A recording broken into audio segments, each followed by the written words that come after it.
আসসালামু আলাইকুম রহমতুল্লাহ। সুপ্রিয় দর্শক, আশা করি সবাই ভালো আছেন। হাবিবুর রহমান টাইপিং থেকে আপনাদেরকে স্বাগতম জানাচ্ছি। মূলত Dubai immigration card block application সংক্রান্ত বিষয়ে, অর্থাৎ কী কী ডকুমেন্টস লাগে সেই বিষয়ে আপনাদের অবগতির জন্য আমি এই ভিডিওটা করতেছি, কারণ অনেক ভাইয়েরাই জিজ্ঞেস করতেছেন। যেটা টেম্পোরারি ব্লক অ্যাপ্লিকেশন আছে, ওটার জন্য আপনাদের বেশি ডকুমেন্টস প্রয়োজন নেই। শুধুমাত্র trade licence copy, immigration card copy এবং ইমিগ্রেশন কার্ডে যার সাইনিং অথরিটি আছে ওনার অরিজিনাল এমআরএস আইডি।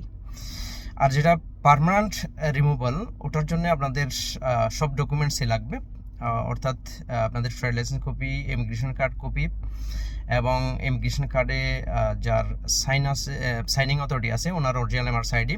এর সাথে লাগবে আপনাদের ইজারি, সব ইজারি, দিভা বিল, ট্যাক্স রেজিস্ট্রেশন সার্টিফিকেট এবং আপনাদের ডাব্লিউপিএস রিপোর্ট এবং আপনাদের কাজের এগ্রিমেন্ট এবং আপনাদের কোম্পানির নামে 6 মাসের ব্যাংক স্টেটমেন্ট।